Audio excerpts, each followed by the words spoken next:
You're tuning into Black and White Sports on YouTube. The no-holds-barred truth on sports. The main event starts now. All right, Black and White Sports supporters. Just a couple hours ago, I made a video about the Washington Commanders. The fact that they got absolutely boat raced by the Dallas Cowboys on national TV. It'd probably be the most watched game all week. Thanksgiving Day, a very high-profile game. And right before the game happened, there was a splash report from Ian Rappaport, or one of these NFL insiders, that said he was going to have his job safe through the end of the year. Now, fans absolutely obliterated the Commanders on X/Twitter from the time that game basically kicked off yesterday. People calling for Ron Rivera's job. People calling for defensive coordinator Jack Del Rio's job. No doubt, the defense is absolutely horrible. Now, there's a couple of things from this. Number one, why wasn't this done sooner? Like after the Chicago Bears dropped 40 on you? Maybe that's a question. The other one, I think this is the most obvious. At this point, isn't Ron Rivera just polishing the brass on the Titanic? I mean, I don't know. I mean, I'm trying to figure out the value of this.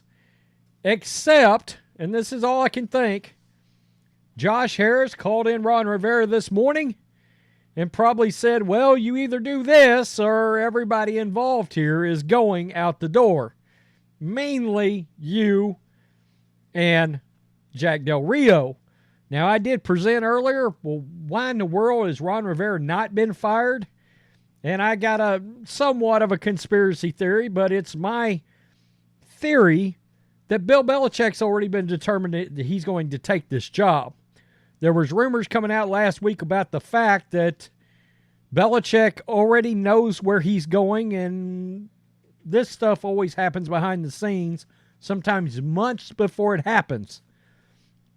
Agents talk to agents talk to owners, and there's no harm, no foul. Happens all the time. Is it supposed to happen? No. It does it? Absolutely.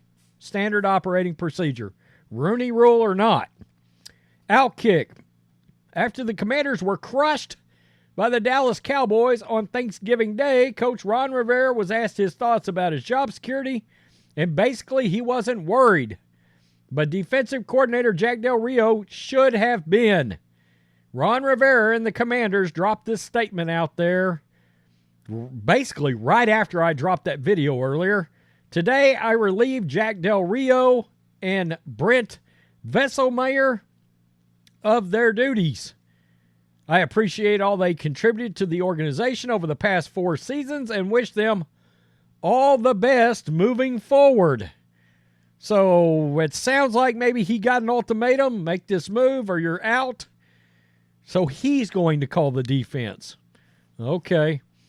This move, while not exactly predictable, seemed inevitable because the eventual firing of most of the Commanders' coaching staff, including Rivera, seems headed that way.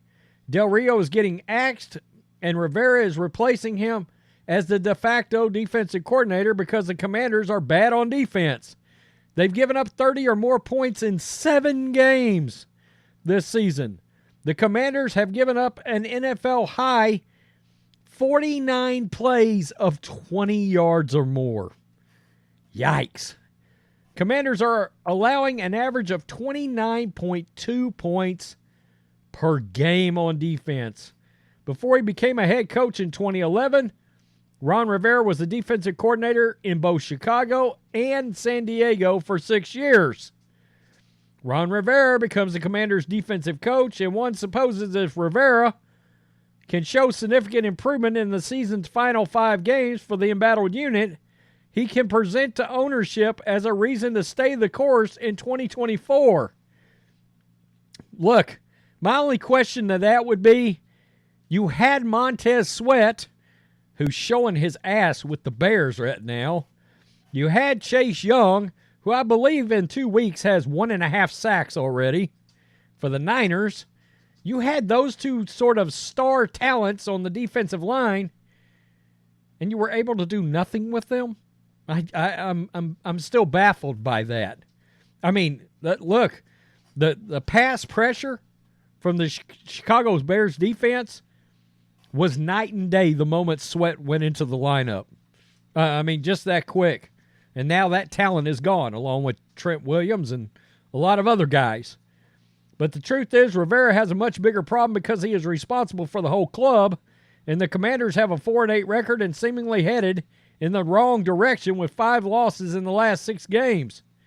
Barring a significant turnaround, that's going to make it hard conversation with new owner Josh Harris when Rivera is evaluated for the entire season. I don't know how in the world he would possibly save his job. Harris has not disclosed what he's thinking, but the logic dictates that Rivera has no one else to blame. He fired after 2022 the offensive coordinator Scott Turner. Now he's fired Jack Del Rio. So it's a bad situation, and we've talked about the fact that, he's only got 3 winning seasons in all of these seasons he's ever coached. Rivera, by the way, in his 4 seasons as the Commanders coach, he has never had a winning record.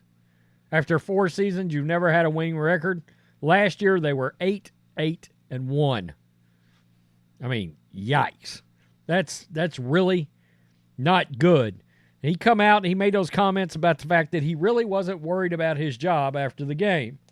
I don't know if Josh Harris has just decided again he doesn't want to evaluate Eric Bieniemy because he knows he's getting rid of Bieniemy too.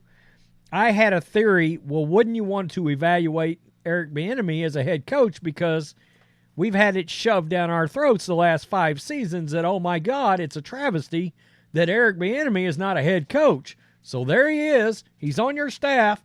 You've got a bunch of games to try to evaluate him. You don't want to give him a shot to be the interim coach for the rest of the year and see if he's this all-world talent the media has kept telling us that he was? No. Well, my theory behind that is he already knows who the coach is going to be. That he's probably already got some agreement, a verbal agreement, at least, a verbal contract, at least. My gut feeling would be with Belichick, who, if you listen to various sources, Dan Orlovsky come out and said that it's kind of known now around the league that Belichick already knows his next stop and where he's going. No reason to evaluate the offensive coordinator then, is there? If you know you're going to clean house no matter what, and you're certainly not going to keep Bieniemy for Belichick. It's a wreck in Washington, a total wreck. And if Josh Harris isn't careful, he's going to look up in 3 or 4 years, and he's going to have the same reputation far as actually running the football operations as Dan Snyder did. I mean, that's just where he's going to be if he can't get it turned around. Tell me what you think, Black and White Sports supporters. Peace them out. Till next time. Thanks for watching the show. Be sure to like, comment, and subscribe. Be sure to tune in next time on Black and White Sports.